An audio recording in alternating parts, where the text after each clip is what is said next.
Alhamdulillah,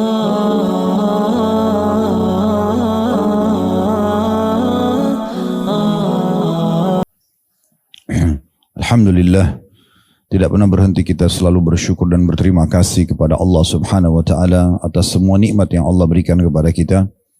Tidak henti-hentinya kami selalu mengingatkan diri kami dan jemaah sekalian, terlalu banyak makanan, minuman, pakaian, oksigen, air, dan apapun yang membuat roda kehidupan kita bisa berjalan dari awal kita lahir sampai detik ini dan terus akan kita nikmati sampai salah seorang di antara kita meninggal dunia. Dan Allah Subhanahu wa taala mengizinkan kita untuk menikmatinya selama dia halalan thayyibah, yang dibolehkan dan juga halal, maksudnya dibolehkan dan juga berkualitas, serta juga kita mensyukurinya. Dan Allah benar dengan firman-Nya dalam surah Ibrahim surah nomor 14 ayat 7, la in syakartum la azidannakum. Potongan ayatnya, kalau kalian bersyukur maka pasti aku akan tambah. Maka kita boleh menikmatinya selama itu adalah kebutuhan kita dan dibolehkan, serta kita mensyukurinya. Dan tidak boleh kita lupa nikmat terbesar yang Allah berikan kepada kita adalah nikmat Islam dan iman. Karena dengan Islam dan iman kita punya panduan hidup. Kita tahu siapa pencipta alam semesta ini, pencipta diri kita sendiri, apa tujuan kita ada di muka bumi ini, apa yang harus kita kerjakan dan apa yang tidak boleh kita kerjakan, apa yang boleh kita nikmati dan tidak boleh kita nikmati. Semua itu dikenal dalam agama Allah dengan halal dan haram. Dan ini harusnya kita syukuri sebagai sebuah nikmat yang tidak terhingga. Karena berapa banyak orang yang belum diberikan hidayah Islam sehingga mereka tidak tahu mana yang boleh dan tidak boleh. Dan tidak juga mengenal Tuhannya sehingga akhirnya mereka menyembah patung, menyembah bintang-bintang, menyembah syaitan atau jin. Dan berbagai macam sesembahan yang mereka sembah selain Allah Subhanahu wa ta'ala. Dan saya yakin saya pun meninggalkan aktivitas dan ibu-ibu di sini yang hadir secara offline. Dan mungkin bapak ibu yang online juga mengikuti acara kami ini. Kita luangkan waktu semua karena kita ingin mempertahankan dan menambah Islam dan iman kita. Ini nikmat besar, kita harusnya pertahankan sampai wafat. Sebagaimana Allah sebutkan dalam firman-Nya, وَلَا تَمُوتُنَّ إِلَّا وَأَنْتُمْ مُسْلِمُونَ. Dan jangan pernah kalian meninggal dunia kecuali dalam keadaan Islam. Selanjutnya kita panjatkan salam hormat kita kepada manusia yang paling pantas untuk dihormati dan diucapkan salam hormat kepadanya. Dia adalah Nabi besar Muhammad sallallahu alaihi wa ala alihi wa sahbihi wasallam. Sebagaimana Allah telah perintahkan kita untuk mengucapkan salam hormat tersebut. Dan tentu harapan besar agar kita mendapatkan apa yang sudah dijanjikan. Dengan satu kali mengucapkan salam hormat kepada beliau akan dibalas dengan 10 salam dari Allah. Yang berarti adanya pelipat gandaan pahala, peninggian derajat, pemenuhan kebutuhan dan solusi dari permasalahan-permasalahan hidup. Baik, kita akan masuk insyaAllah lanjutan buku kita 66 amalan pembuka pintu surga. Walaupun di depan bukunya sudah kami luruskan, di covernya ada 62, tapi kalau kita lihat daftar isi ada 66. 66 amalan pembuka pintu surga yang ditulis oleh Abdullah bin Ali Al-Ju'aithin. Dan kita akan masuk insyaAllah melanjutkan bahasan kita di bab tentang masalah zikir-zikir ya. Cukup banyak di sini yang sudah kita bahas tentang masalah zikir ya. Bermula dari ya, membaca Al-Quran di poin nomor 6 ya, tentang masalah zikir itu. Ya, di halaman 24. Bermula dari situ, ya saya tahu, saya cuma ingatkan, kalau kita akan melanjutkan bahasan berzikir, ya, karena zikir ini terpecah menjadi banyak sekali bahasan. Ada poin A-nya tentang mengucapkan tasbih, tahmid dan takbir setelah sholat wajib. Kemudian ada juga di poin B-nya, ini juga yang sudah kita bahas, zikir setelah wudhu. Juga sudah kita bahas poin C-nya mengucapkan la haula wa la quwata illa billah. Dan sudah kita bahas juga poin D-nya doa masuk pasar. Ini yang terakhir kita bahas, ya, doa masuk pasar. Semua ini masuk dalam poin nomor 6. Ya, yaitu dari 66 pintu atau amalan pembuka pintu surga. Di poin 6-nya berzikir kepada Allah ini banyak sekali bahasannya. Dan sekarang kita akan masuk di pintu amalan yang ke-6 yaitu zikir serta bagian poin E-nya yaitu zikir ketika hendak tidur. Di sini tentunya yang saya lihat dari dalil yang diangkat oleh penulis sebuah hadis ini membahas tentang masalah zikir setelah bangun tidur. Ya. Tapi saya tidak tahu kenapa ditulis judulnya zikir ketika hendak tidur. Tetapi nanti kita akan bahas panjang lebar insya Allah tentang masalah adab tidur dalam Islam dan apa yang harus kita lakukan sebelum kita tidur, termasuk apa yang kita baca, dan begitu juga pada saat kita terkaget tengah malam bangun tidur, seperti apa atau apa yang harus kita lakukan dan kita baca. Baik, sekarang saya akan bacakan dulu apa yang ditulis oleh penulis, sebuah dalil, dan kita coba korek mutiara-mutiara ilmu dari hadis ini, baru kemudian kita panjang lebar masuk kepada syarah atau penjelasan. Baik, di halaman 32 di poin E, zikir ketika hendak tidur. Dan ini poin banyak sekali dilalaikan oleh kaum muslimin. Mereka main tidur saja, kemudian luput dari dia banyak pahala. Dan saya sudah pernah bilang sebelum kita masuk ke hadis ini ya, dalam Islam hitungan itu akumulasi, ya, akumulatif dia. Jadi kayak misalnya ada orang banyak, dia pikir bahwasanya amalnya itu cuma sekali. Sebagai contoh misalnya, antara dia sama temannya, misal temannya tadi sholat duha 2 rakaat, dia tidak sholat duha. Dia berpikir sholat duha itu hanya hitungan itu saja. Padahal sebenarnya hitungan sholat duha itu akumulasi. Nanti akan diakumulasi di akhir pada saat seseorang itu meninggal dunia. Artinya, kalau kita selalu berpatokan seperti bisikan syaitan, kan cuma 2 rakaat. Iya hari itu. Tapi kalau kita begitu terus, kemudian teman kita yang tadi, yang mengerjakan duha itu sudah mengerjakan selama setahun. Artinya 365 hari dia duha, kali 2 rakaat, sementara kita sendiri tidak pernah kerjakan duha 2 rakaat, pasti sudah beda. Akan sangat jauh perbedaannya. Bagaimana kalau 5 tahun, bagaimana kalau 10 tahun. Dan terlalu banyak amalan harian yang seperti ini. Zikir mau tidur, zikir bangun tidur, zikir masuk kamar mandi, baca doa mau makan, baca doa habis makan, doa biologis, ya doa macam-macam, doa keluar rumah, masuk rumah, doa pakai baju, melepas baju, ya semua ini banyak sekali. Yang kalau diakumulasikan, itu kita akan berbeda sekali derajatnya di surga nanti dengan orang-orang yang mengamalkan. Oleh karena itu jangan dilalaikan, ya. Nah mungkin ada orang yang lihat, apa sih yang dibahas? Doa zikir sebelum tidur, ya sudahlah, masalah tidur. Dianggap remeh, padahal sebenarnya ini akan sangat membedakan derajat seseorang di surga nanti kalau orang yang mengamalkan dengan orang tidak mengamalkan. Belum lagi tentu mendapatkan keutamaan yang akan dijanjikan kalau orang berbaca zikir-zikir ini. Kayak dilindungi dari syaitan, dilindungi dari mimpi-mimpi buruk, ya, dilindungi dari mara bahaya seperti termasuk gempa dan segala macam hal. Begitu juga dengan kalau dia bangun tidur. Nanti akan panjang lebar kita paparkan insya Allah ke depannya. Ini sedikit saya kasih gambaran supaya Bapak Ibu sekalian dalam kajian-kajian seperti ini jangan hanya sekedar masuk telinga kanan, telinga kiri, atau hanya sekedar oh ya bahasanya itu sudah selesai. Bukan. Ini tujuannya untuk diamalkan, ya, untuk diamalkan. Dan jangan dianggap remeh dari hal-hal yang kecil, maka kita akan bisa nanti terbiasa dengan amalan yang besar. Kalau Bapak Ibu belum pernah berinfak misalnya dengan 5.000 rupiah, kita akan berat infak dengan 10.000 rupiah. Kita akan berat infak dengan 100.000 rupiah. Tapi bermula dari hal yang kecil, ya. Baru nanti akumulasi dia jadi terbiasa, kita akan terbiasa untuk mengerjakan hal itu masuk pada poin-poin yang besar gitu ya. Orang kalau tidak pernah sholat duha 2 rakaat, tidak akan pernah dia kerjakan duha sampai 8 atau 12 rakaat. Orang kalau tidak pernah tahajud 2 rakaat, tidak akan mungkin dia kerjakan tahajud sampai 11 rakaat misal. Dan seterusnya begitu ya. Orang kalau tidak pernah membiasakan diri baca selembar ayat Al-Quran misalnya, tidak akan pernah mengkhatam Al-Quran.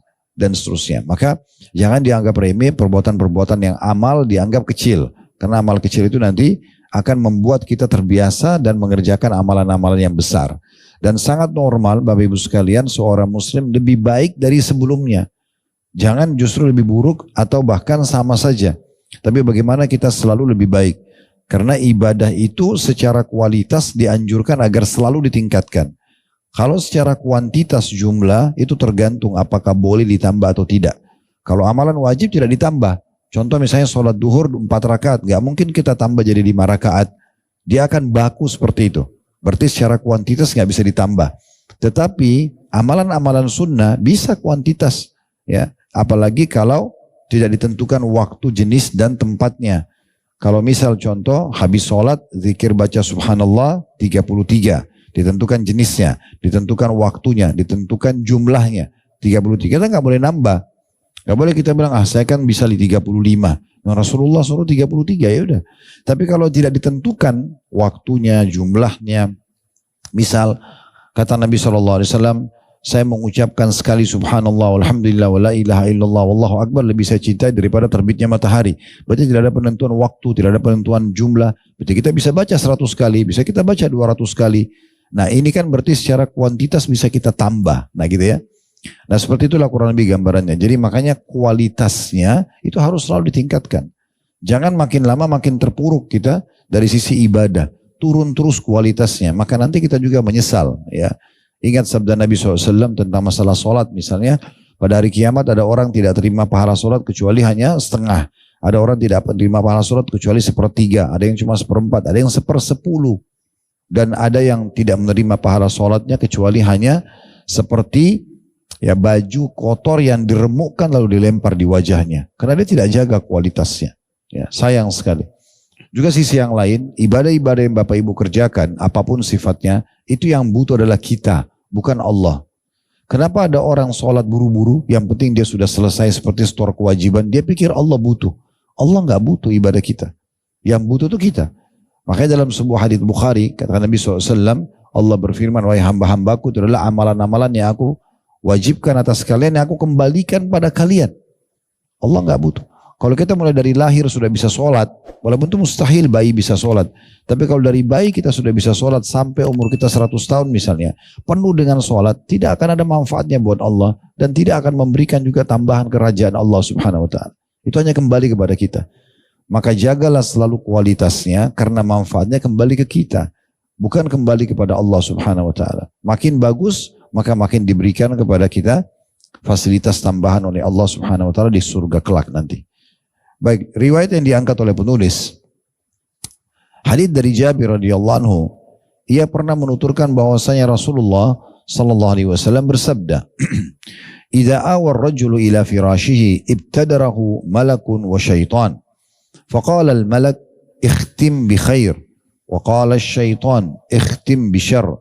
Fa in dzakara Allah thumma nama batal malaku yakla'uhu fa idza istaykadha قال الملك افتح بخير وقال الشيطان افتح بشر فإن قال الحمد لله الذي رد علي روحي ولم يمتها في منامها الحمد لله الذي يمسك السماوات والأرض أن تزولا ولئن زالتا إن أمسكهما من أحد من بعده إنه كان حليما غفورا الحمد لله الذي يمسك السماء أن تقع على الأرض إلا بإذنه فإن وقع عن سريره فما تدخل الجنة."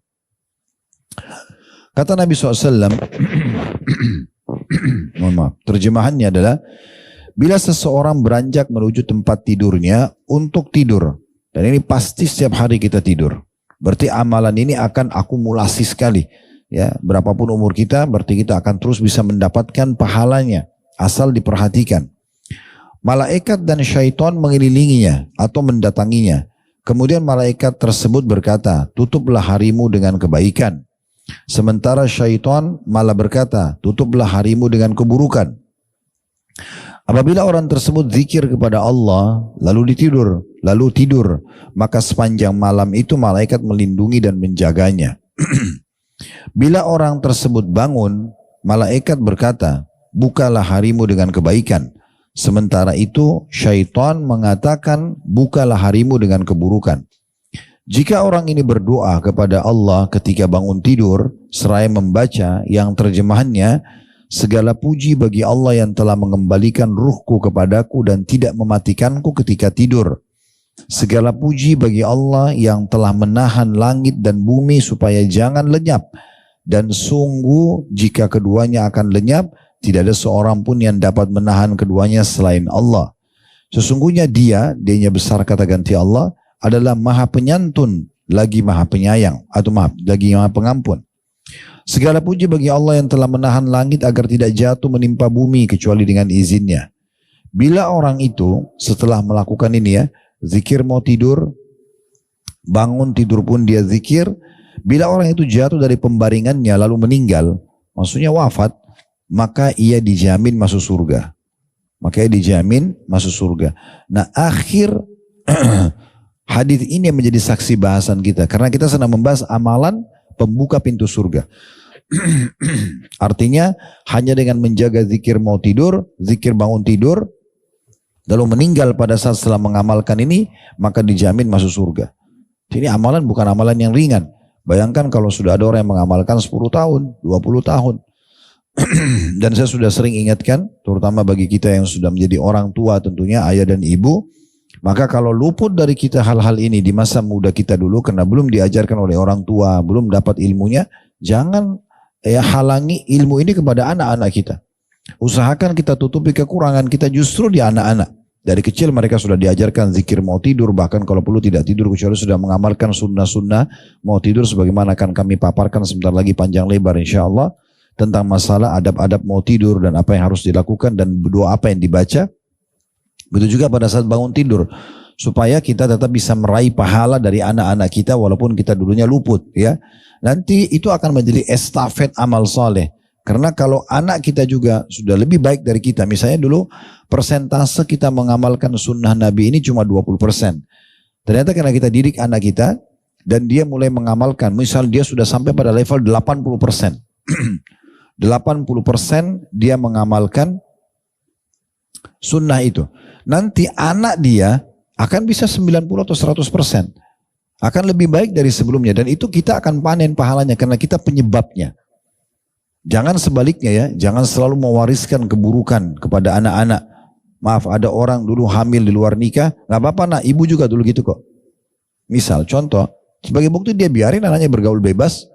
Dia tahu tak akan terjadi pada dia. Ibu juga dulu belum pakai jilbab kok nak, nanti. Gak apa-apa nanti kamu gini dan itu. Jadi dia malah mewariskan kekurangan itu pada anak-anaknya. Ini terbalik. Harusnya dia tutupin kekurangan dia kepada anak-anaknya. Nah ini poin. Baik, sekarang kita akan coba ngorek mutiara ilmu daripada hadis ini.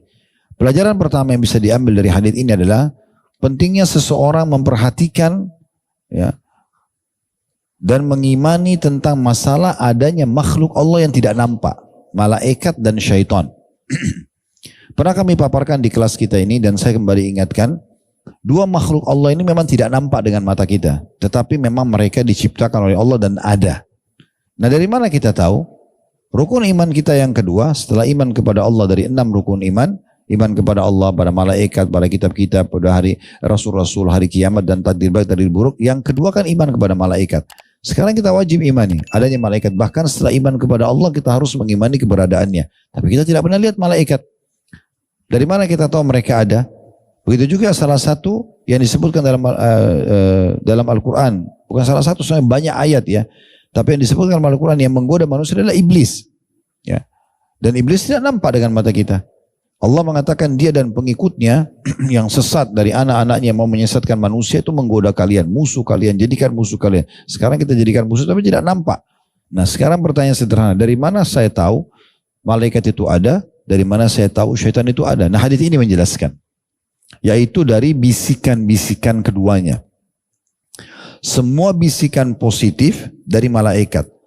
Semua bisikan yang mengajak kita pada ketaatan kepada Allah, ya mengerjakan perintah Allah, itu malaikat. Contoh misalnya kita dengarin azan, muadzin mengatakan hayya 'alas shalah, kayak tadi muadzin azan misalnya.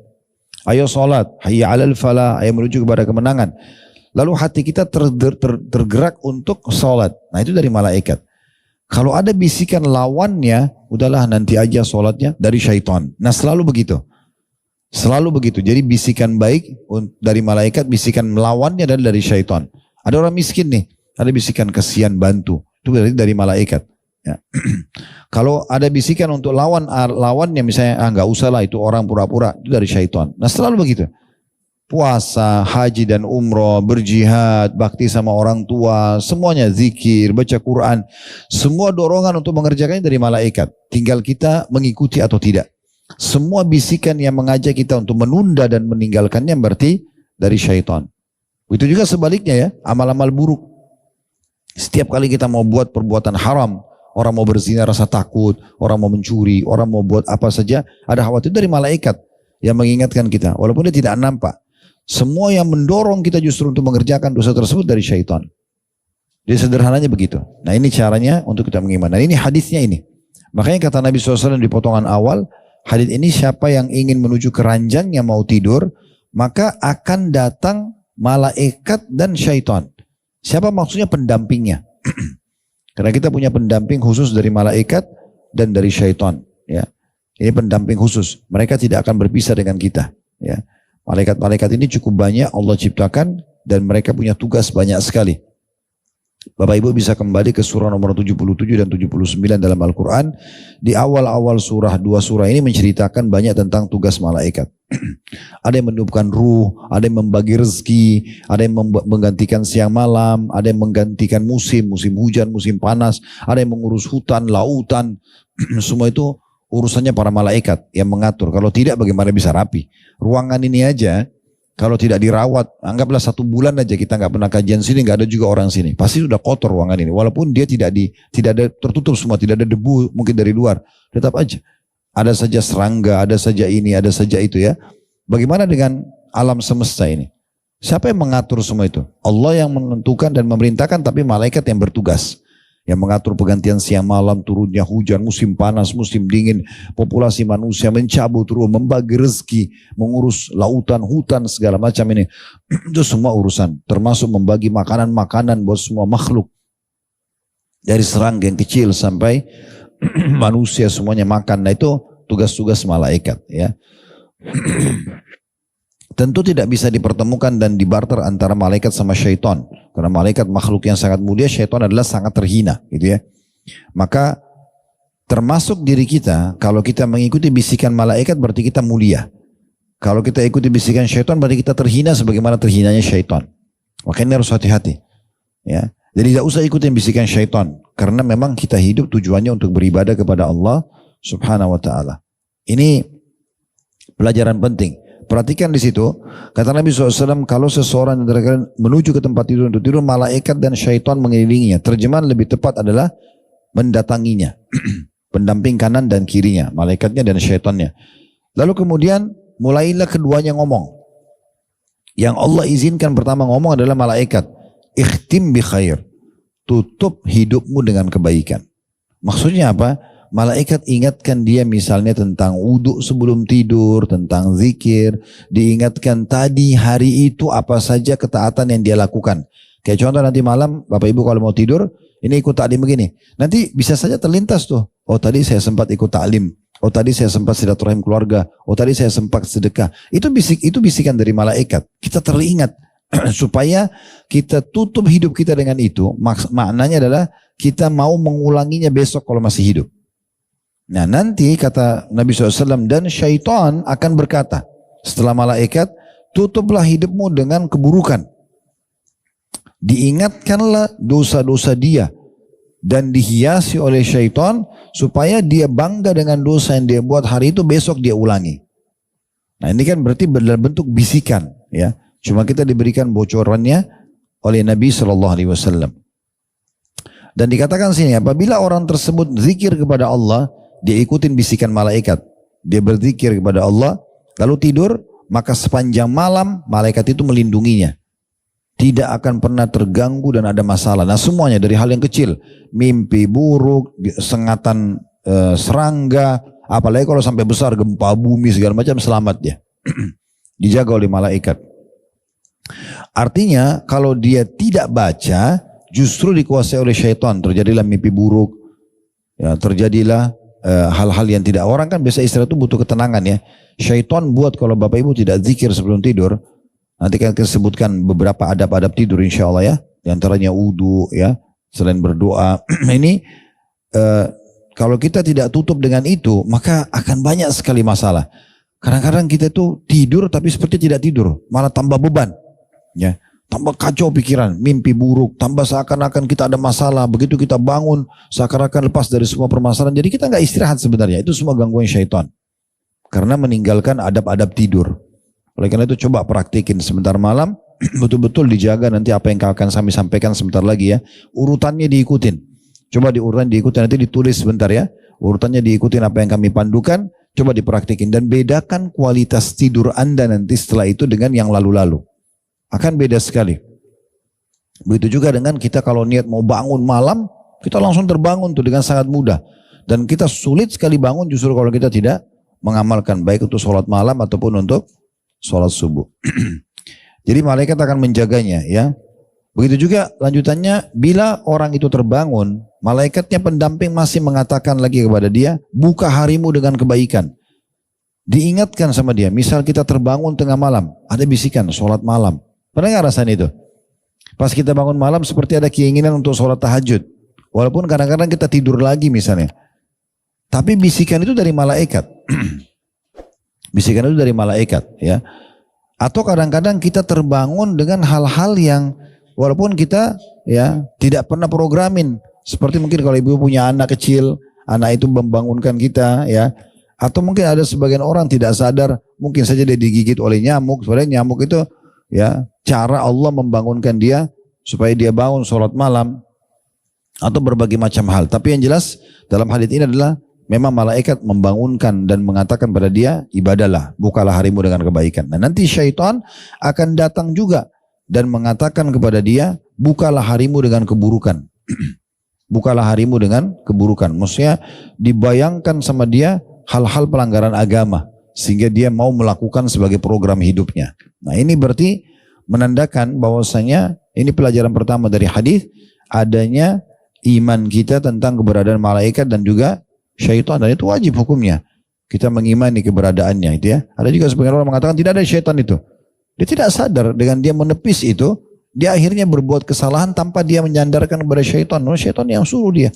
Syaitan yang menyesatkan dia. Ya.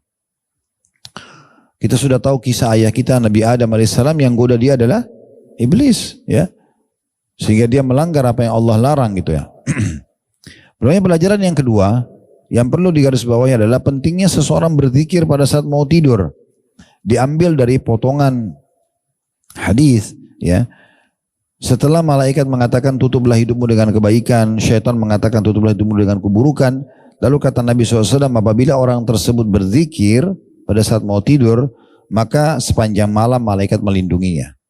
Pelajaran yang ketiga, adanya malaikat yang melindungi orang yang selalu berzikir kepada Allah Subhanahu wa taala.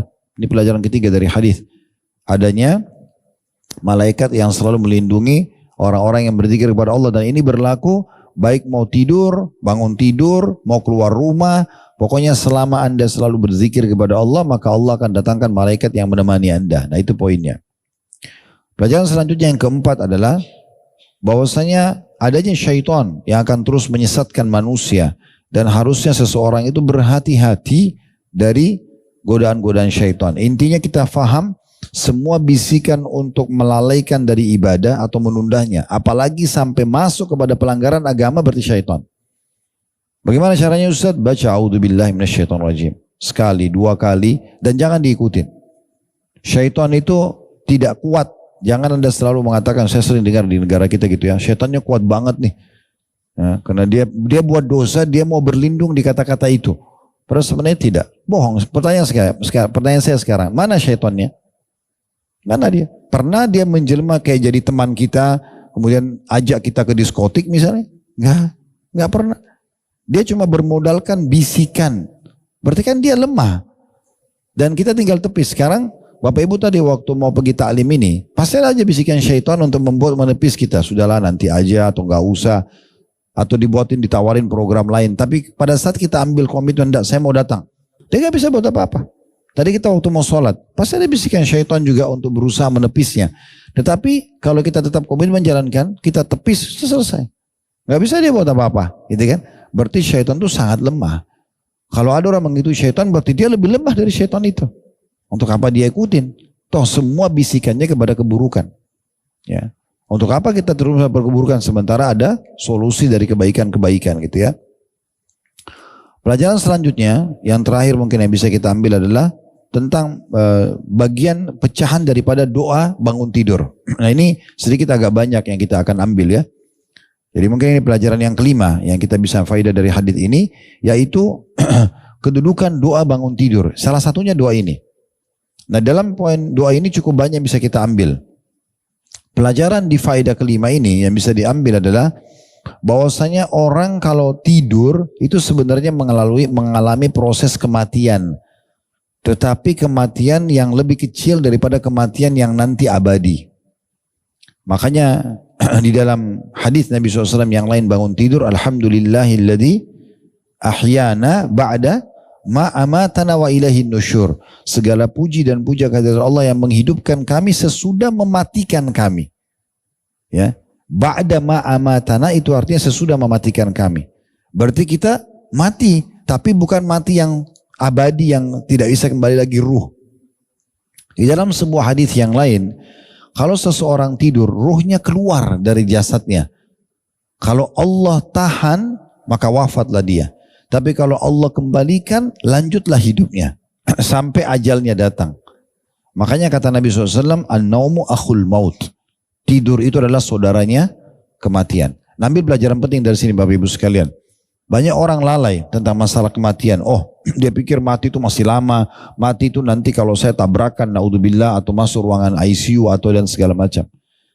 Sebagaimana Bapak Ibu tiap hari gampang sekali tidur. Lihat ya kalau malam ya. Tinggal taruh kepala kita, hitungan detik kita tidur. Nah begitu kita alami kematian nanti. Begitu mudahnya dia datang. Orang yang cerdas, kata Nabi SAW, betul ditanya, ayyul mu'minina akyas. Orang mukmin siapa yang paling cerdas ya Rasulullah? Kata Nabi SAW, orang yang paling banyak mengingat kematian itu, sadar kalau dia akan mati, wa aktsaruhum isti'dada, dan paling banyak punya persiapan. Dia tahu dia akan mati. Dan setiap hari bertahun-tahun kita alami tidur itu kita sadar kita akan begitu nanti tapi tidak akan kembali lagi. Nah ini poin penting untuk difahami ya. Makanya di dalam doa ini pun begitu ya. Kalau dia hidup lagi, dia bangun dan tidur, dia baca doa alhamdulillahilladzi radda alayya ruhi. Yang pegang bukunya coba dibuka yang bahasa Arabnya. Dibuka bahasa Arabnya, kemudian di garis bawahi apa yang saya baca ini. Ya, yang pegang buku coba di halaman 33. Dilihat kalau dari atas itu barisnya 1, 2, 3, 4, baris yang kelima. Ya. Baris yang keempat paling ujung. Lihat gak? Alhamdulillahilladzi radda alayya ruhi. Lihat ya. Ya. Alhamdulillah, jadi baris keempat dari atas di halaman 33 yang bahasa Arabnya, yang sebelah kiri sekali. Alhamdulillahilladzi radda alayya ruhi walam yumitha fi manamiha. Itu di garis bawah dikasih angka 1 di atasnya. Kecil aja angka 1. Maksudnya ini potongan pertamanya doa itu. Ya. Artinya alhamdulillah segala puji bagi Allah. Alladzi radda alayya ruhi. Yang mengembalikan ruhku. Ya. Walam yumitha fi manamiha. Dan belum mewafatkannya pada saat sedang tidur. Ya. Itu ya. Ini yang kita jadikan sebagai faedah hadis ya. Kalau memang kita tidur itu sebenarnya kita mati. Tapi matinya belum mati yang abadi yang kita tidak bisa kembali lagi ruhnya. Ya, tergantung Allah izinkan atau tidak. Kemudian di garis bawahi lagi selanjutnya. Mohon maaf. Ini potongan kedua doa. Alhamdulillahilladzi yumsikus samawati wal arda an tazula. Wala in zalata in amsakahuma min ahadin min ba'di. Innahu kana haliman ghafura. Nah sampai kata-kata ghafur. Itu di garis bawahi dikasih angka 2 di atasnya. Ini potongan ayat Bapak Ibu sekalian. Ini potongan ayat Al-Quran. Ya. Jadi mulai dari alhamdulillahilladzi yumsikus samawati wal arda an tazula. Wala in zalata in amsakahuma min ahadin min ba'di innahu kana haliman ghafura. Itu terjemahnya sudah ada di sebelah tadi ya. Bisa dilihat tapi yang jelas ini segala puji dan puja kehadirat Allah yang telah menahan langit dan bumi itu agar tidak hilang, tidak lenyap. Dan kalaupun lenyap, maka tidak ada yang bisa menahannya, keduanya kecuali Allah, karena Allah itu maha bijaksana dan juga maha pengampun atau maha penyayang dan maha pengampun. Jadinya juga kita baca pada saat bangun tidur, ini potongan kedua dari doa, dua-duanya berisikan pujian. Kalau tadi pujian kepada Allah yang pertama, karena Allah kembalikan lagi ruh kita. Yang kedua kita memuji Allah karena langit dan bumi ini yang menahan ini semua bisa seperti ini stabilitasnya tertahan, terjaga itu karena Allah. Tidak ada yang lain ya, yang menggantikan siang malam selalu stabil. Udara oksigennya selalu cukup, cuaca panasnya cukup, segala macam. Ini semua adalah Allah SWT. Ini mengikrarkan tauhid kita kepada Allah ya. Potongan yang ketiga sama juga alhamdulillahilladzi yumsikus samaa an taqa'a 'alal ardi illa bi'idni fa in waqa'a an sariri illa bi'idni sampai illa bi'idni. Alhamdulillahilladzi yumsikus samaa'a an taqa 'alal ardi illa biidnih. Artinya segala puji dan puja kehadirat Allah yang menahan langit agar tidak menimpa bumi, gitu kan. Itu dengan izinnya. Ini dikasih, di garis bawah dikasih angka 3. Kenapa Bapak Ibu sekalian saya pandu 1, 2, 3 supaya Bapak Ibu mudah hafal. Tujuannya supaya kita hafal doa ini. Jadi potongan pertama doa kita sudah paham maknanya, segala puji dan puja kepada Allah yang telah membangunkan kami, ya, mengembalikan ruhku, ya, setelah mematikannya dalam tidur, maaf, dan tidak mematikannya pada saat tidur. Dan yang kedua, segala puji dan puja kepada Allah yang telah menahan langit dan bumi agar tidak lenyap. Kalaupun lenyap tidak ada yang bisa menahan kecuali Dia, dan Dia Maha Penyantun dan juga Maha Pengampun. Yang ketiga, segala puji dan puja kehadirat Allah yang telah menahan langit agar tidak menimpa bumi dengan izinnya. Nah, kalau Bapak Ibu amalkan ini di saat mau tidur zikir dan bangun tidur baca ini, kalau meninggal tiba-tiba datang ajalnya, toh tadi saya bilang meninggal itu seperti orang tidur, sebentar sekali itu. Ada orang lagi jalan, malaikat maut datang cabut ruhnya, hitungan detik mati. Ada orang lagi makan, ada orang lagi naik mobil. Jadi tidak semua orang meninggal itu sakit, ya. Bahkan lebih banyak orang meninggal sehat. Sebagai bukti, orang yang lalang depan rumah sakit lebih baik daripada orang yang masuk di rumah sakit. Gitu kan? Berarti lebih banyak orang yang meninggal dalam kondisi sehat. Gitu ya. Nah ini kalau dia meninggal, maka dijamin masuk surga. Jadi pelajaran yang bisa kita ambil dari doa ini dibagi adalah tadi faedah yang kelima, ya, dari doa yang dibaca ini. Di situ ada banyak yang bisa diambil pelajaran. Di antaranya di faedah kelima ini adalah yang bisa ditambahkan faedah. Kalau kita kasih poin A-nya, itu adalah kalau orang tidur itu ruhnya, ya, keluar dan tergantung Allah mau kembalikan atau tidak. Kalau ditahan maka wafat dia, kalau dikembalikan maka hiduplah dia dan berlanjut hanya sampai ajalnya. Kemudian di poin B-nya adalah bagaimana kemahabesaran Allah Subhanahu wa taala menahan langit dan bumi sehingga tidak lenyap dan juga tidak menimpa langit, tidak menimpa bumi. Dan juga di sini bisa ditambah faedah ke-6, mungkin tadi saya bilang terakhir, mohon maaf, ini faedah ke-6. Kalau dia mengamalkan semua ini, dia bahasa zikir mau tidur, zikir bangun tidur, maka kalau dia meninggal dia akan masuk ke dalam surga. Nah ini kebetulan atau ini yang bisa kita ambil dari faedah hadis. Nanti tinggal ditandain, kita akan lanjutkan ke depannya poin nomor 7. Sekarang kita akan masuk panjang lebar insya Allah ke masalah syarah, penjelasan, ya, yang saya sudah janjikan tadi. Saya menukil Bapak Ibu sekalian dari kitab Syekh Abu Bakar Jazair rahimahullah. Buku ini namanya Minhajul Muslim. Saya selalu rekomendasikan buku ini dibeli. Buku ini jumlahnya hampir 1000 lembar, 990 sekian lembar, ya. Hampir semua babnya sudah kami bedah. Di YouTube sudah ada. Kalau Anda masuk di Khalid Basalam Official, diklik logonya, cari di bawah ada playlist, diklik playlistnya, lalu cari Minhajul Muslim. Sudah kami bedah. Bapak Ibu bisa seperti orang kuliah, privat dengan saya, suami istri di rumah, 1 jam sebelum tidur, coba pelajari bab demi bab. Kalau Bapak Ibu punya buku ini satu aja di rumah, saya anggap Bapak Ibu sudah punya buku lengkap tentang Islam. Harganya tidak seberapa buku ini, tidak sampai 200.000, ya. Hampir 1000 lembar, tebal banget. Bahasanya jelas, cetakannya bagus, ya. Dan sudah kami jelaskan.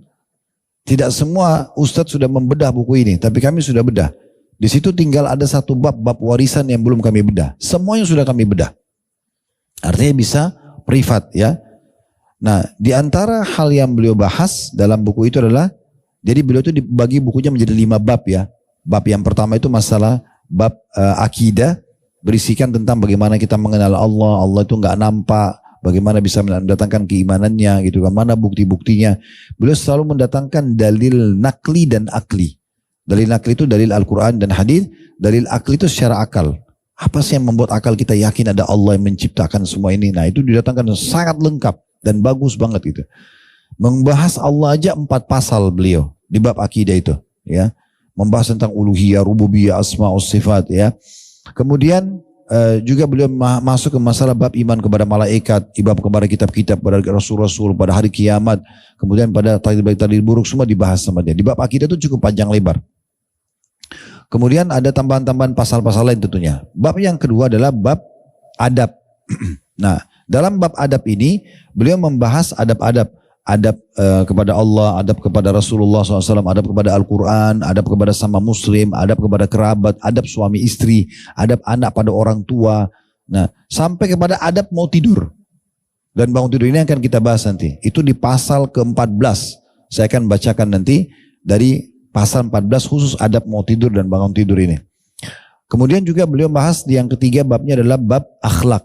Jadi akhlak-akhlak yang baik, jujur, amanah, tanggung jawab gitu ya. Dan akhlak yang buruk, bohong misalnya, menipu dan segala macam itu disebutkan semuanya. Bab keempatnya beliau bahas fikih ibadah. Sholat, puasa, zakat, haji, dibahas semua rinci, panjang lebar. Ya. Kemudian bab kelimanya adalah fikih tapi muamalah, jihad.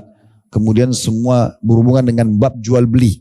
Ya. Akad-akad jual beli, akad salam, akad ijarah, musyarakah, mudarabah, musaqah, banyak sekali ya, panjang lebar tentang jual beli dalam Islam.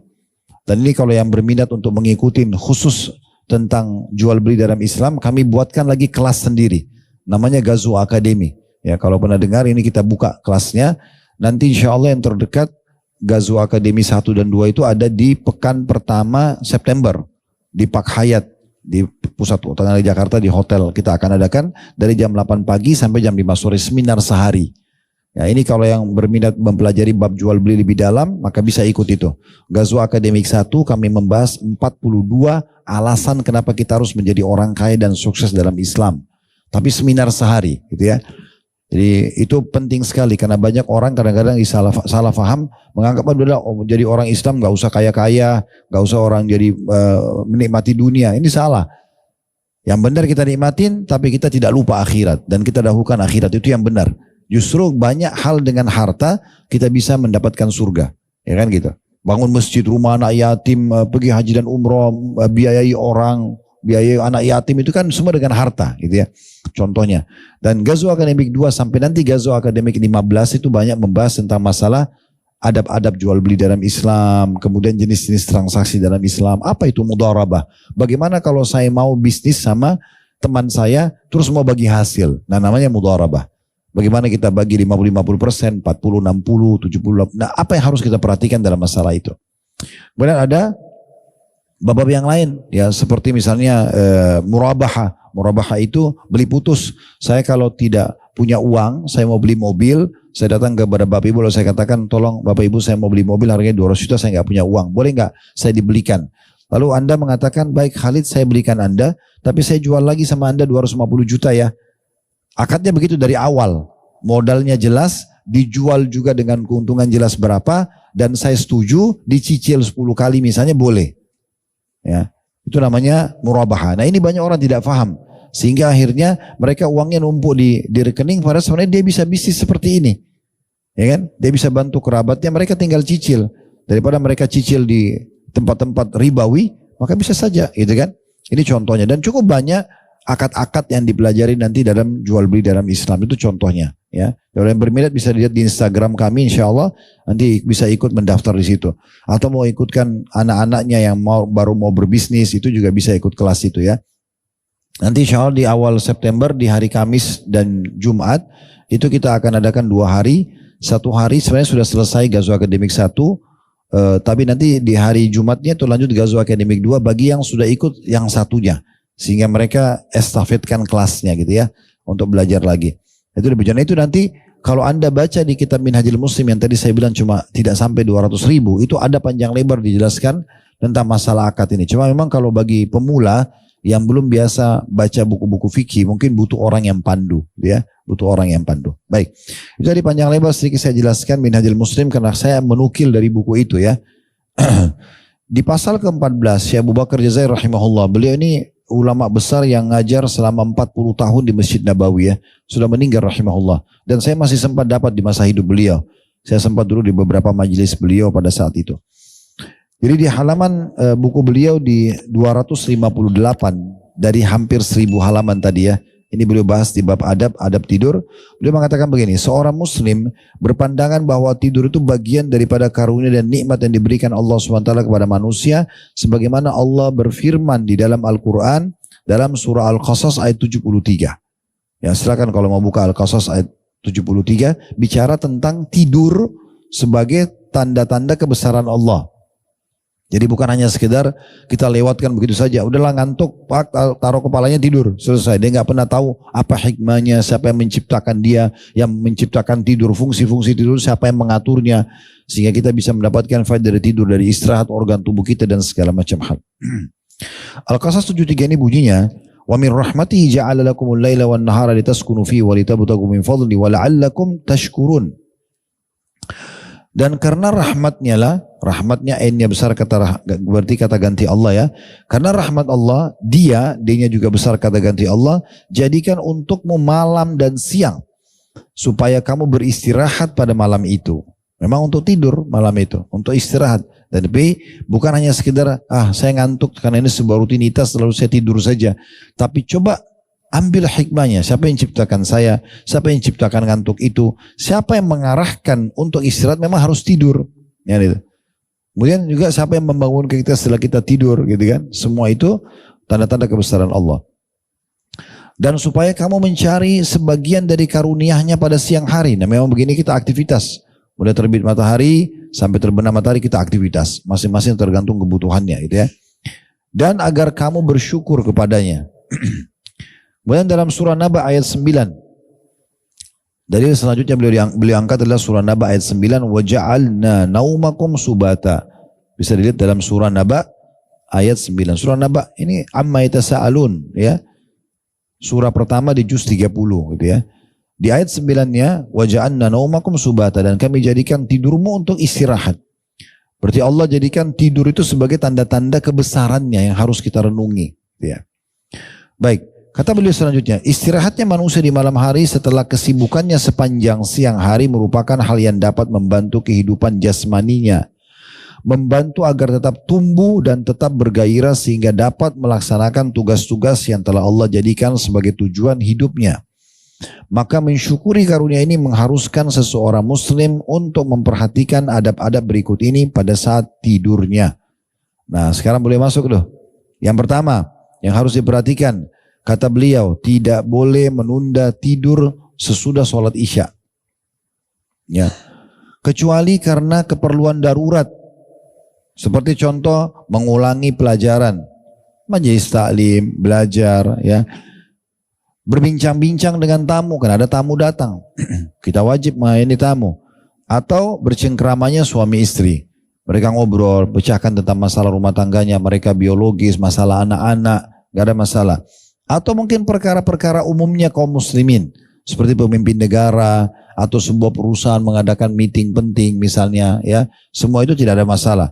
Dan dilarang itu adalah menghabiskan waktu pada hal-hal yang tidak ada gunanya. Obrolan kosong, tidak ada manfaatnya.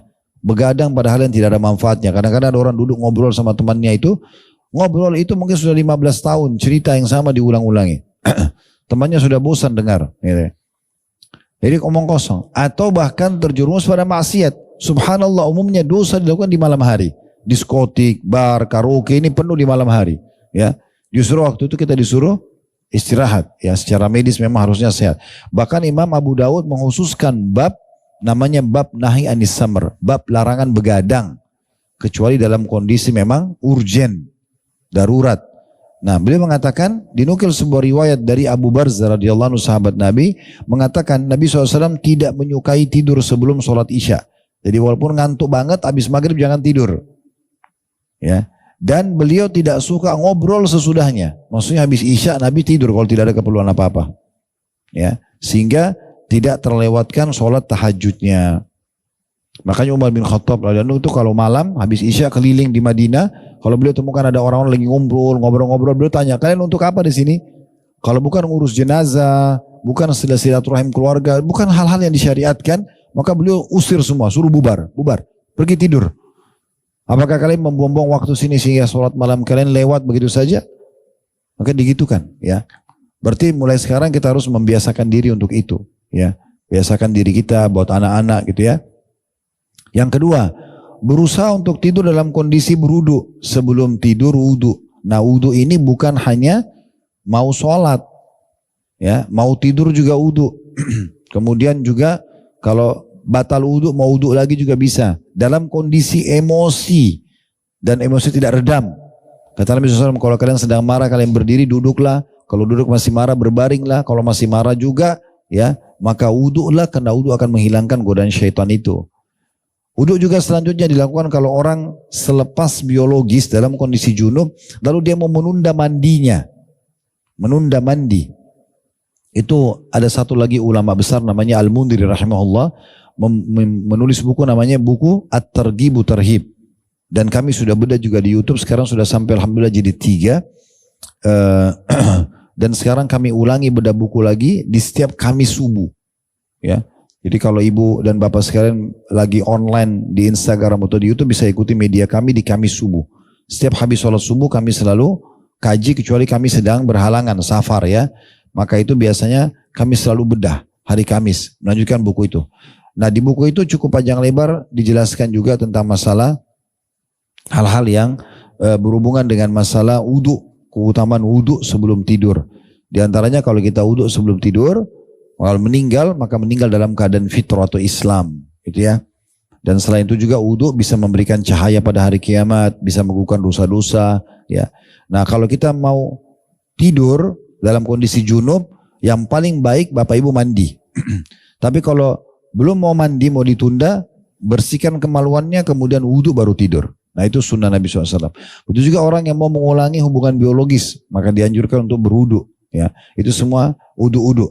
Nah sekarang kita bahas wudu kalau mau tidur. Hadisnya adalah dia mengatakan, Al-Bara' ibn Azib radhiyallahu anhu mengatakan, "Idza ataita majja'aka fatawadda wudu'aka lis-shalah." Kata Nabi SAW kepada Al-Bara' ibn Azib radhiyallahu anhu, bila engkau hendak tidur, maka berwuduklah seperti wudukmu pada saat engkau akan sholat. Hadis ini diriwayatkan oleh Bukhari dan juga Muslim. Begitu juga yang ketiga adalah hendaklah tidur dimulai dengan miring ke sebelah kanan tubuh, ya, dan berbantalkan tangan kanannya. Beliau mengatakan tidak masalah atau tidak mengapa kalau kemudian berbalik ke sebelah kiri. Misalnya kalau lagi sudah terlanjur tidur, udah tertidur, balik ke depan, balik kiri nggak masalah. Yang penting awal mau tidur mulai sisi kanan, gitu ya. Beranjak daripada hadits Al-Bara' tadi, beliau sebutkan lagi, idza ataita majja'aka fatawadda wudu'aka lis-shalah thumma taji' ala shikkikal ayman. Apabila engkau akan tidur, maka hendaklah engkau berwuduk sebagaimana wuduk salat, lalu berbaringlah pada sisi lambung kanan tubuhmu. Dalam hadis ini, hadis riwayat Bukhari Muslim, dalam hadis yang lain, idza awaita ila firashika wa anta tahirun fatawassad yaminak, ya. Artinya, ya, kalau engkau akan tidur, ya, atau engkau akan banyak ke tempat tidurmu, maka sedangkan kamu dalam keadaan suci, maka berbantallah dengan tangan kananmu. Hadis ini diriwayatkan oleh Imam Abu Daud. Yang keempat, kata beliau, jangan tidur dengan badan tengkurap di malam hari ataupun siang hari, karena Nabi SAW melarangnya. Tengkurap tidak boleh sama sekali. Mau duduk lagi ngobrol sama teman atau apa saja jangan, kecuali darurat ya, kita lagi mau dipijat punggungnya, lagi mau diperiksa sakit, itu lain. Tapi kalau tidak, hindari tengkurap. Karena kata Nabi SAW, innaha dija'atu ahlin nar. Karena sukunya tengkurap itu adalah cara tidurnya atau cara berbaringnya ahli neraka. Kemudian dalam riwayat yang lain, innaha dija'atun la yuhibbuhallah. Sesungguhnya cara tidur seperti ini tengkurap adalah tidur yang paling Allah tidak suka atau Allah benci. Itu diriwayatkan oleh Tirmidzi. Yang kelima, hendaknya mengamalkan zikir-zikir berikut ini. Nah ini zikir yang disebutkan oleh beliau. Jadi tadi 4 poin itu semuanya sebelum zikir. Nah kami sarankan Bapak Ibu sekalian supaya tidak kebablasan ya. Maksudnya jangan sampai kita tiduran dan tidak sempat mengamalkan. Maka usahakan memang wudunya, misal kita tahu nih kita mau tidur jam 10 malam. Udah 9:30 kita sudah mengatur semua ini. Sudah wudu ya. Kemudian kita sudah baca zikir-zikir ini ya. Dibaca sambil misalnya kita di atas ranjang atau masih duduk di sofa dekat ranjang, kita sudah baca. Udah mulai dibaca zikir-zikir mau tidur. Sehingga nanti pada saat mau tidur itu sudah tidur. Udah tinggal tidur gitu ya. Sudah diamalkan zikir-zikir. Nah diantaranya adalah beliau mengangkat yang paling pertama. Anjuran untuk membaca Subhanallah 33 kali. Kemudian Alhamdulillah 33 kali. Dan Allahu Akbar 34 kali. Nah ini bedanya sama zikir habis sholat. Kalau habis sholat kan semuanya 33. Kalau mau tidur khusus Allahu Akbarnya 34 kali ditambah 1 kali. Beranjak daripada hadis Nabi SAW pada saat Fatimah radhiyallahu anha datang kepada beliau, kepada Nabi SAW dan mengatakan, ya Rasulullah tolong berikan kepadaku seorang pembantu. Karena Fatimah kebetulan butuh orang yang bantu di rumah. Lalu kata Nabi SAW, mau gak saya ajarkan kepadamu lebih baik daripada pembantu itu. Dalam riwayat dikatakan ala adullukuma ala khairim mimma sa'altuma. Mau enggak saya tunjukkan kepada kalian berdua Ali dan Fatimah, anak beliau dan anak mantunya. Anaknya Fatimah radhiyallahu anha dan mantu beliau adalah Ali radhiyallahu anhu. Kata Nabi SAW, maukah aku tunjukkan kepada kalian berdua yang lebih baik daripada apa yang kalian minta? Bukan tidak boleh pakai pembantu, tapi mau enggak saya tunjukkan amalan lebih baik daripada permintaan kalian ini? Idza akhadtuma majja'akuma fasabbiha 33. Kalau kalian sudah mulai ambil posisi mau tidur, maka bacalah subhanallah 33 kali. Wahmada 33 dan puji Allah alhamdulillah juga 33 kali. Wa kabbira 34 dan bertakbirlah 34 kali. Wa huwa khairun lakuma min khadim. Karena itu lebih baik daripada pembantu. Ya, itu lebih baik daripada pembantu. Kemudian yang kedua, hendaknya membaca ayat kursi, ya. Begitu juga kalau mau dikuatkan dengan membaca 5 ayat pertama surah Al-Baqarah, serta membaca ya 2 ayat terakhir surah Al-Baqarah. Sebenarnya ini semua dalam surah Al-Baqarah ya, ayat kursi di Al-Baqarah. Jadi kita bisa mulai dengan 5 ayat pertama Al-Baqarah, Alif Lam Mim ya sampai Muflihun ya. Wa'alaikumul muflihun itu dibaca, kemudian ayat kursi 1 ayat, kemudian 2 ayat terakhir ya di akhir Al-Baqarah. Nah ini dibaca semua. Ini punya keutamaan tersendiri. Seperti ayat kursi kata Nabi SAW dalam banyak riwayat, siapapun yang membaca ayat kursi pada saat mau tidur maka syaitan tidak akan menjamanya. Syaitan tidak akan menjamanya ya. Begitu juga tentang akhir Al-Baqarah, siapapun yang membacanya maka dia akan mendapatkan apa yang dia minta dalam ayat tersebut. Nah, di akhir Al-Baqarah cukup banyak doa yang kita minta. Rabbana la tu'akhidna in nasina aw akhtana. Sampai akhir itu semua permohonan doa kepada Allah. Itu akan Allah berikan. Kemudian selanjutnya membaca Al-Ikhlas, Al-Falaq dan An-Nas. 3 kali. Al-Ikhlas, Al-Falaq, An-Nas. Ya. Aisyah berkata dalam riwayat yang sahih, Nabi SAW kalau hendak tidur maka beliau membuka kedua telapak tangannya, kemudian membaca Al-Ikhlas 3 kali, Al-Falaq 3 kali, An-Nas 3 kali, lalu meniupkan ke telapak tangan dan menjama anggota tubuh beliau semampu beliau. Musab dari kepala gitu kan, muka semua setelah ditiup. Ya. Al-Ikhlas berarti kita mentauhidkan Allah, menepis semua kesyirikan. Al-Falaq menyelamatkan kita dari semua gangguan sihir dan hasadnya orang. An-Nas menyelamatkan kita dari bisikan-bisikan syaitan untuk mengulangi dosa-dosa. Min syarril waswasil khannas, itu kan. Alladzi yuwaswisu fi sudurin nas, yang menggoda dalam hati manusia, gitu ya. Selanjutnya kita baca Al-Kafirun. Baca surah Al-Kafirun, ya.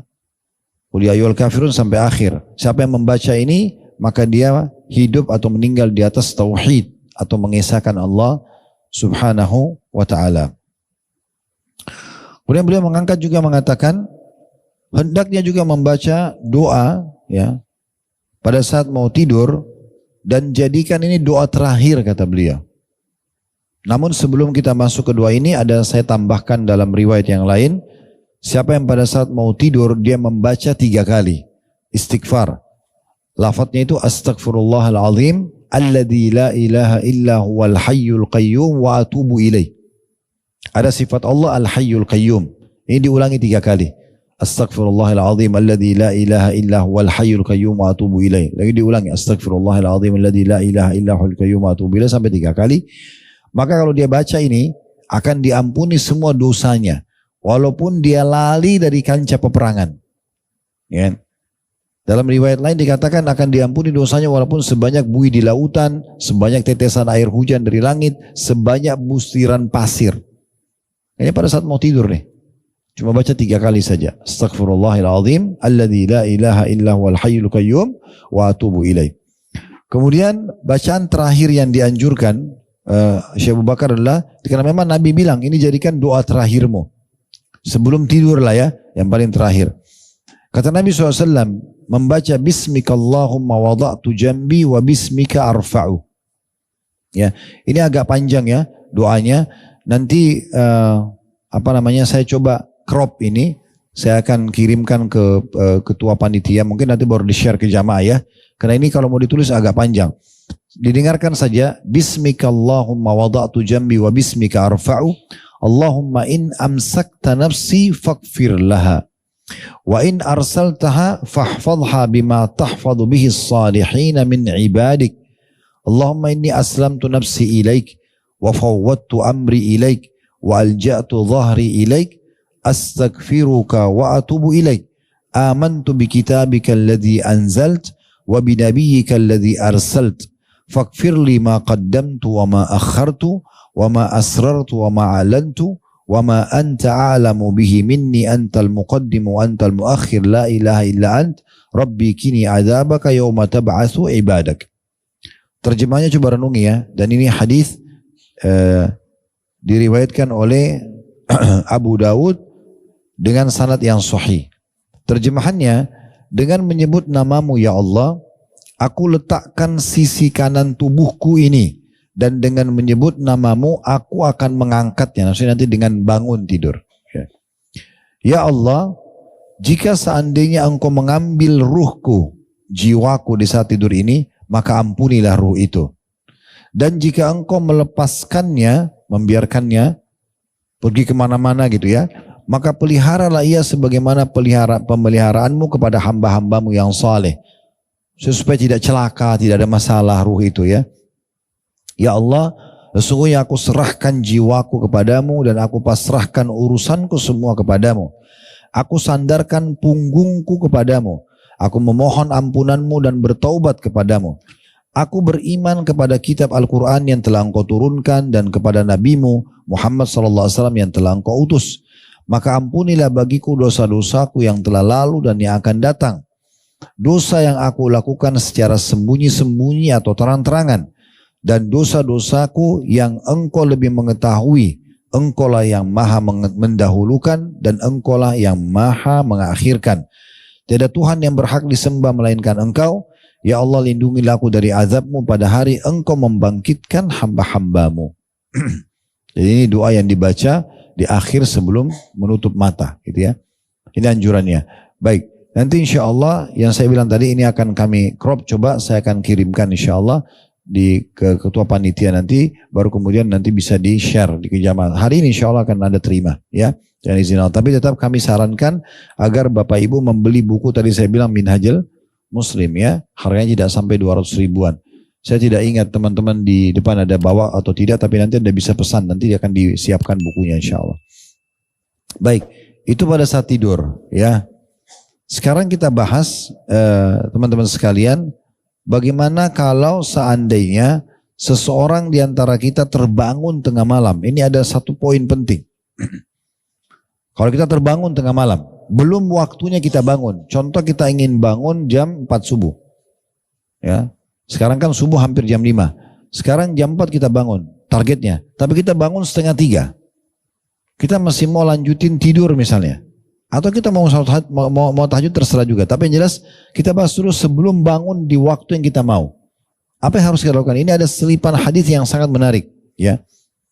Kata beliau, kalau orang terbangun di tengah malam, maka usahakan tidak luput menjalankan hadis Nabi SAW, hatta atau man ta'arra bil laili faqala hina istaykid, siapa yang terkaget malam hari lalu dia baca pada saat dia bangun ini, yaitu dia baca la ilaha illallah wahdahu la syarikalah lahul mulku wa lahul hamdu wa huwa ala kulli syai'in qadir, subhanallah walhamdulillah, wala ilaha illallah, wallahu akbar, wala hawla wala quwata illa billah. Kemudian dia tambah dengan Allahumma gfirli. Ya. Jadi 3 zikir itu digabung. La ilaha illallah wahdahu la syarikalah, lahul mulku wa lahul hamdu wa huwa ala kulli syai'in qadir. Terus subhanallah walhamdulillah wa la ilaha illallah, Allahu akbar. Kemudian la haula wa la quwata illa billah. Ya, kemudian kita tinggal tambah Allahumma gfirli. Setelah 3 zikir ini kita mengatakan, ya Allah ampunilah aku. Ini dikatakan oleh Nabi SAW, maka akan diampuni dosa-dosanya yang lalu. Kalau dia berdoa akan diijabah, kalau dia sholat maka akan diterima. Ya, kita mau apa lagi nih? Dosa diampuni, kalau berdoa diterima, kalau sholat juga diterima. Hanya dengan baca ini aja. Dan zikir ini semua orang Islam bisa baca. Zikir, tinggal menggabungkan 3 jenis zikir ditambah Allahumma gfirli. Tinggal mau atau tidak diamalkan. Ya. Dan ini subhanallah, ini belum dibahas kalau dia sholat ya. Dia bangun aja. Bapak Ibu terkaget malam, oh kayaknya baru 1:30, dan nanti 3:30 aja saya bangun deh. Terus kita tidur lagi, tapi sebelum tidur baca ini. La ilaha illallah wahdahu la syarikalah sampai akhir. Subhanallah alhamdulillah wa la ilaha illallah akbar wa la haula wa la quwata illa billah. Dan Allahumma gfirli. Tidur lagi, diampuni dosanya yang lalu. Kalau dia sempat berdoa, ya Allah ampunilah dosaku, itu diampuni dosanya. Ya Allah sembuhkan penyakitku. Ini mustajab doa. Tapi kalau dia bangun sholat malam, dijamin juga diterima sholatnya. Maka ini doa jangan luput dari kita, karena ini penting sekali ya untuk kita baca pada saat terkaget tengah malam ya. Kemudian kita sekarang masuk yang terakhir adalah masalah bangun tidur. Nah pada saat sudah bangun tidur, adab yang pertama yang harus dijaga adalah mencuci kedua telapak tangan. Bangun, cuci kedua telapak tangan, kemudian memasukkan air ke hidung. Ya, ini belum wudu, kita belum bicara wudu. Kata Nabi SAW, karena syaitan bertengkar di hidung seseorang di antara kalian. Dia dikeluarkan dengan istinsyak. Menghirup air lalu membuangkan seperti orang wudu tapi baru hidungnya. Kemudian dia baca doa bangun tidur. Yang pertama yang sangat masyhur tadi itu ya, alhamdulillahilladzi ahyana ba'da ma amatana wa ilaihin nusyur ya. Ini hadis disebutkan oleh Imam Bukhari. Segala puji dan puja kehadirat Allah yang membangunkan kami setelah mematikan kami dan hanya kepadanya kami akan dikembalikan. Ya. Kemudian setelah itu dianjurkan agar dia berwudu, ya, dia wudu sholat, kemudian dia sholat. Dan siapa yang mengerjakan ini, menggabungkan antara zikir mau tidur, walaupun tadi satu doa itu, kemudian dia berwudu dan dia sholat, walaupun cuma 2 rakaat, misalnya belum sholat subuh, dia masih sholat tahajud atau sholat witir, maka berjalan sesuai dengan hadits Nabi SAW, kalau seseorang akan tidur, seseorang di antara kalian akan tidur, maka syaitan akan mengikat di lehernya 3 ikatan dan di tengkuknya dan meniup di setiap ikatan itu ya, tidurlah malam masih panjang. Kalau dia bangun dia berzikir, maka lepas ikatan pertama. Kalau dia wudu lepas ikatan kedua, kalau dia sholat lepas ikatan ketiga. Kata Nabi SAW, maka engkau akan temukan orang itu paling semangat dan paling cerah hidupnya di hari itu. Subhanallah, ini pernah saya praktikin. Walaupun dalam kondisi Bapak Ibu sekalian kita ini misalnya tidurnya sedikit. Kadang-kadang kami lagi safar ke luar negeri atau lagi perjalanan luar kota ya. Besok ada kegiatan dakwah. Tidurnya cuma sebentar. Tapi saya selalu mengamalkan hadis ini. Ya. Bangun tidur, baca zikir tadi supaya diampuni dosanya. Kemudian juga zikir tadi, wudu dan sholat. Walaupun dalam kondisi ngantuk, pada saat sudah wudu, sudah sholat itu beda sekali. Apalagi sempat hadir sholat subuh berjamaah di masjid, selesai. Ngantuknya hilang. Mulai semangat, betul-betul seperti Nabi bahasakan.